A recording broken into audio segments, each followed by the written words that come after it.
everyone, I hope you're all having a lovely day today. So this is my first true crime case of October and I'm really excited about it because, as I said in my last video, I think it was, I'm trying, emphasis on trying to get like 2 videos out a week, and I am still going to be doing my true crime video upload of a Sunday, but I'm going to try and find true crime cases with a little bit of a paranormal element to it as well. I'm going to be trying to put some extra videos up through the month as well, so please stay tuned, subscribe, like everything, all the good stuff, and yeah, let's just get straight into this case. So this case takes place in 1977 in Oklahoma in the USA. The incident happened at Camp Scott, which was a Girl Scout camp, and it was located between Locust Grove and Tahlequah in Oklahoma. It was near Snake Creek and Spring Creek, and it was by Highway 82. It had been operating since 1928 and it was about to open for its 49th season.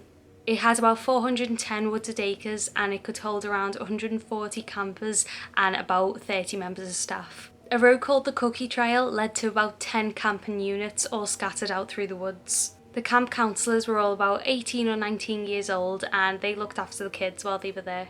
At the camp, the girls were going to do all kinds of activities like crafting, hiking, swimming, all kinds. It was like an activity adventure kind of camp. So around 2 months before the murders, all of the camp counsellors were there for a little training session, and at one point one of their tents was completely turned upside down.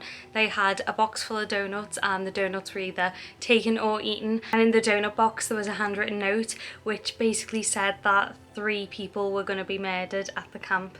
They didn't take it seriously and they just put the note in the bin because they thought that it was just one of their friends messed about and, trying to scare them. The night before the camp was supposed to start, someone saw a man in army boots standing behind one of the tents and another man standing by a latrine. There was also a burglary reported nearby, and this man had said that his house had been broken into and some of his belongings had been stolen. There was around 27 campers in the Kiowa unit, which is where this story takes place, and the girls were allowed to choose the camp buddies. It was all fine for them to kind of say who they wanted to go in the tents with, and through this unit there was 8 tents. So there was the counsellor's tent and then there was 7 tents containing all the children. The last tent, which is known as tent 7 or sometimes tent 8, if you count the counsellor's tent it's tent 8, but if you don't count it then it's 7. So it's the 7th tent that contained the children. Does that make sense? Either way, the tent on the end was a little bit more hidden away than all of the other tents. From the counsellor's tent, they had a clear view of all the other tents besides this tent on the end. They weren't like plastic tents, they were the wooden ones that were all covered in canvas. There was 4 beds in each, but there was only 3 little girls in this tent because one of the girls had been actually put in a different tent by mistake and she was apparently going to be moved into that tent the following night, but for this first night she didn't stay in there. So the 3 girls that were in this end tent just used the extra bed to put all this stuff on. The tents didn't have lights in them. They all had torches or flashlights. I know it's called a flashlight in the US, but we just say a torch. All the kids had torches, but in the tents themselves there wasn't like a light switch, there wasn't a light. There was a few lights scattered outside the tents, but mostly for the night they were in darkness. So there were 3 girls in that end tent. The first girl was called Laurie Lee Farmer and she was 8 years old from Tulsa. She was described as beautiful and brilliant and she was the youngest camper in all of the camp, and she'd advanced a year in school ahead of everyone else because she was so clever. She was the oldest of 5 children and her birthday was just going to be in a few days, so when she turned 9 her mum and dad and her siblings were going to all come up and celebrate at the camp with her. And Laurie had been torn between going to this camp or another one, and her mum had actually made the decision to send her to this one. She just made the decision for her. The second child was called Michelle Gousey and she was 9 from Broken Arrow. Michelle had been a scout since 1974. She'd attended Camp Scott the year before and she really liked it, so she came back again for a second year. She was really excited to go away to camp again, but she sat on her mum's knee the night before and told her that she'd miss her, and she asked her mum if she'd please look after her African violets while she was away. The third child was Doris Denise Milner, who was 10 from Tulsa, and she was known as Denise. Denise was a straight A student and she'd just been accepted into a really prestigious middle school. Denise really didn't want to go to camp at first. She didn't like the idea of it. She never stayed out at anyone's house. She was just not into that. But then her friends started going and she heard about how good it was, so she started to change her mind. She sold cookies to raise the money to go, and then she was really looking forward to it until her friends decided that they weren't going, so she started getting really anxious about going again. But by this time her mum had already paid for it and she was all set to go, so she was really not wanting to go. She didn't want to leave her little sister, who was 5, her name was Kathleen, and she just wasn't into the idea of going anymore. So right up until like she was getting out the car, she was saying, please don't make me go, I don't want to go. And her mum made her a deal. She said, if you stay one night and you still don't like it, we will come and we'll get you in the morning. And one of the camp counsellors, Michelle Hoffman, actually agreed to let Denise call home, which isn't usually allowed because it makes the kids a little bit more homesick. But because of the circumstances, she just said, that's fine, call tomorrow, if you want to go home you can.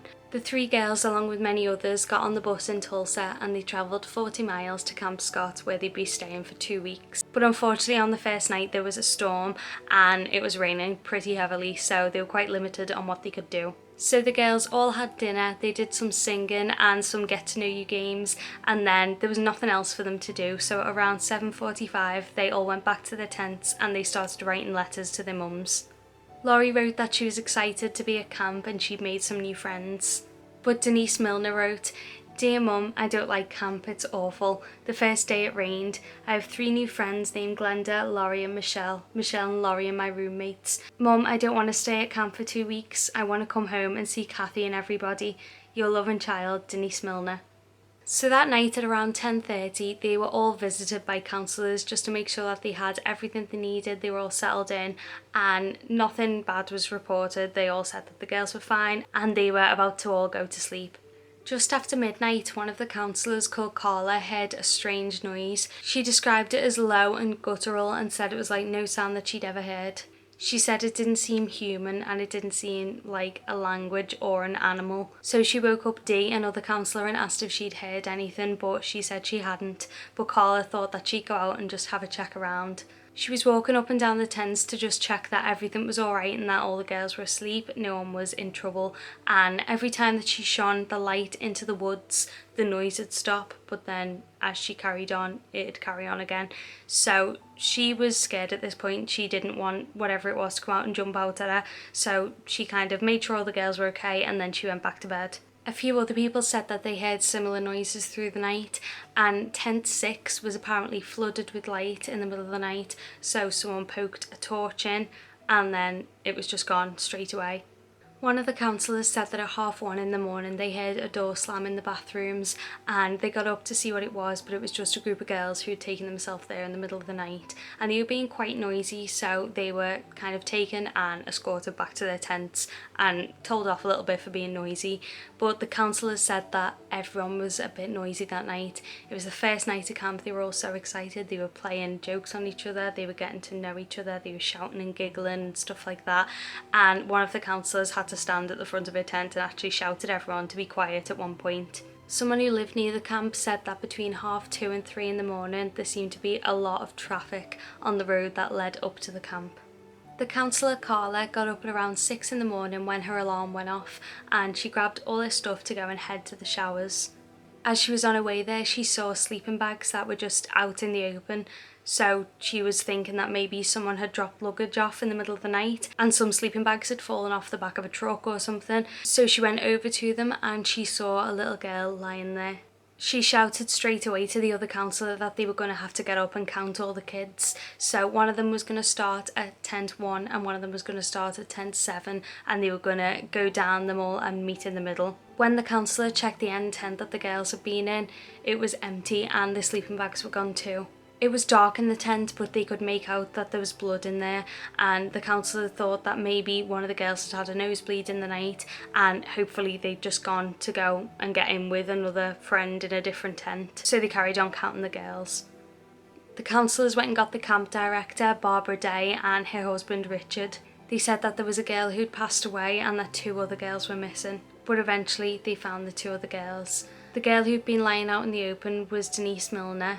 They thought maybe Denise had left the tent and an animal had got to her. And when they picked up the 2 other sleeping bags, they realised that there was a bit of weight to them and Laurie and Michelle had been stuffed into them. They called Highway Patrol and the officers started coming in to look at the scene, which many of them were brought to tears over. Denise had been strangled, she had a towel and cord wrapped around her neck, and she'd been taken or dragged out into the forest.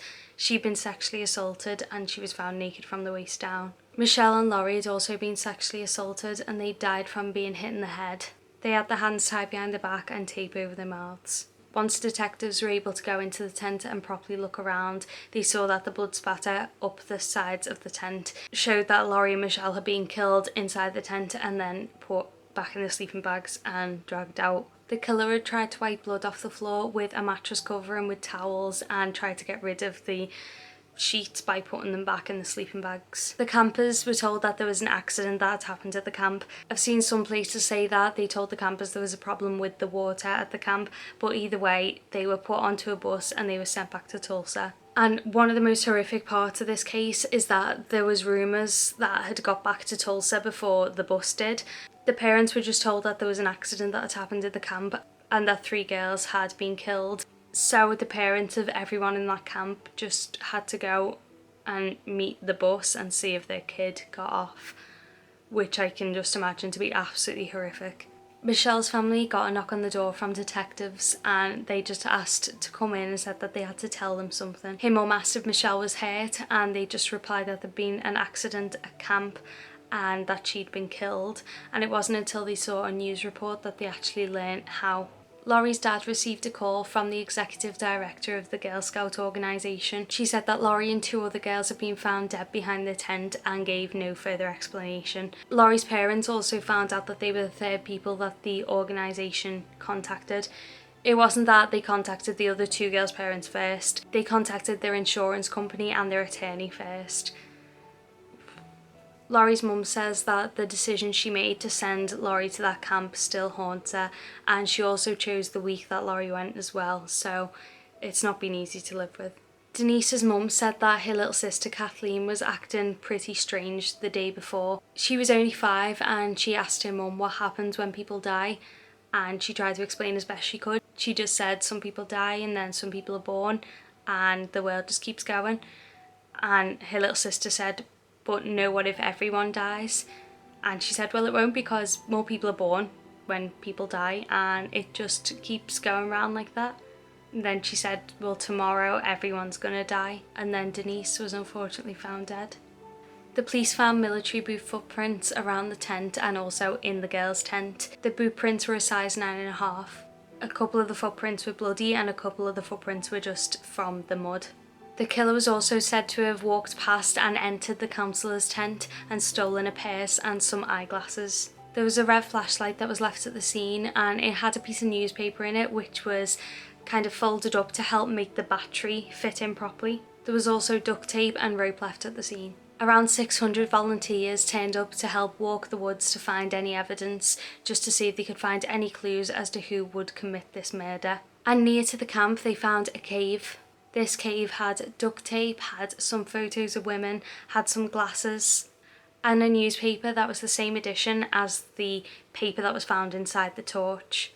And on the cave wall there was a message that said 77/6/17, which is the date written really strangely. The killer was here, bye bye fools. The tape and rope came from the man's house who had been burgled a while before the murders, and he was given a lie detector test and he was all fine. However, a picture of him was put in the newspaper underneath the headline of Slayer as it was carrying on from the other page, but obviously that caused a lot of trouble. People just saw that and was like, oh, he must be responsible. So he got a lot of prank calls, I'm assuming a lot of threats. He was hounded by reporters and he actually had to go into hospital. So a lot of people think that there were 2 killers, not just one, because the 2 girls, Laurie and Michelle, they were killed in the tent and Denise was dragged out of the tent and killed and left in the woods. There was also 2 different types of knots that were used to tie up the girls. I only know one type of knot. I'm not sure if someone who knew more than one would use more than one, or they'd have one that was the most secure that they'd use.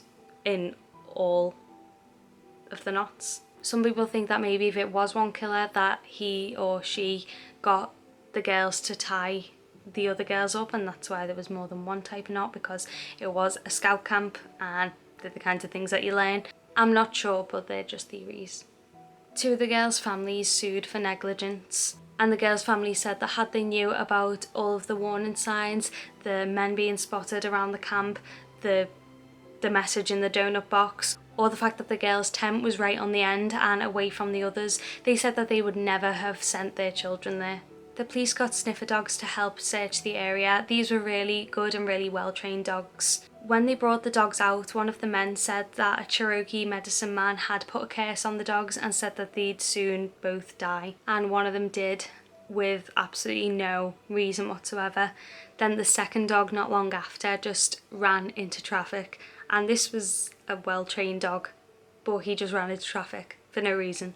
The photos found in the cave of the women had been developed by a man called Gene Leroy Hart, and they'd been taken by a prison guard at a wedding.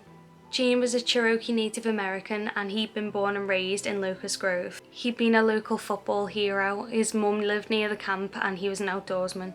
But Gene Leroy Hart wasn't that good of a man. He was serving time in prison for kidnap and rape charges from 1966. He was paroled in 1969, but then was trialled for 4 burglaries. Then he was given 50 years prison time. In 1973 he was moved to Mays County Jail, but he managed to escape with another inmate and he'd been on the run since. This was the 4th year that he'd been on the run, and he was a known criminal in that area. And the fact that the photos found in the cave, where there were links to the scene and that message, he was named as the prime suspect. So this man was still on the run and they really needed to find him. After a long search, eventually he was found in the Cookson Hills area. The community weren't too happy with this accusation. He'd been a football hero, which doesn't really mean much. He was just really good at football. He was praised for that. The fact that the police didn't have any evidence from him to the actual scene of the crime was worrying for the community. They didn't like that. They felt that the police were trying to pin this on a Native American man. And people actually raised money for the defence. This man was a kidnapper. He'd raped people. He was a burglar. But was he responsible for this crime? Or did it just fit because he was on the run and he was known? Gene said that he felt that it was being pinned on him because he was Native American. He said that the sheriff was humiliated because he'd been on the run so long. Gene's trial began in March of 1979 at the Mays County Courthouse in Pryor. And at the trial they weren't able to find any direct evidence between him and the scene. There was a thumbprint left on the flashlight that didn't match. Gene's shoe size was an 11.5 and the shoe prints found were a 9.5, so he couldn't have put on shoes that were 2 sizes too small.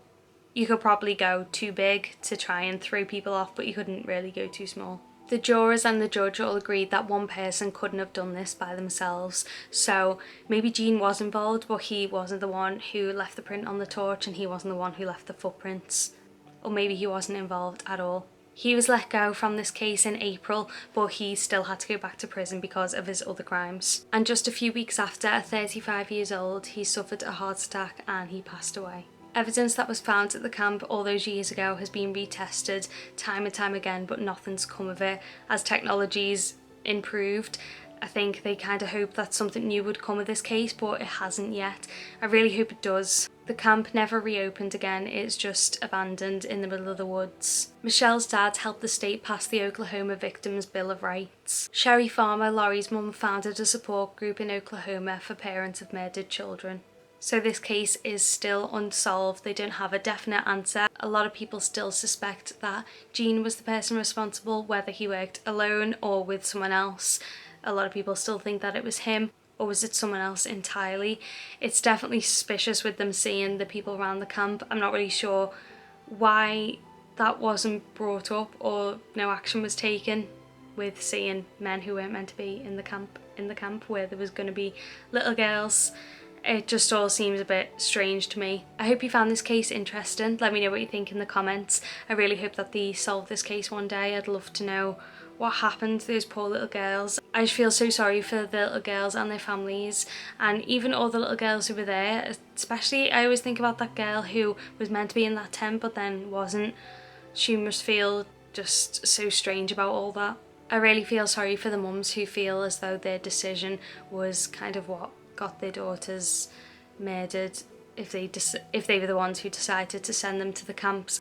They could never have known that something like that was going to happen. This was a horrible thing to have happened, and yeah, I'm sending all my love to all their families. So thank you for watching this case. I upload a new true crime video every Sunday. Through October, I'm going to be trying to bring some paranormal or different videos throughout the month. So please like and subscribe, all the good stuff. Click the notification bell so you're notified whenever I upload a new video. If you haven't already, please follow me on Twitter and Instagram because it'd be lovely to see you over there. And that is it from me. So thank you very much for watching, and I will see you in my next one.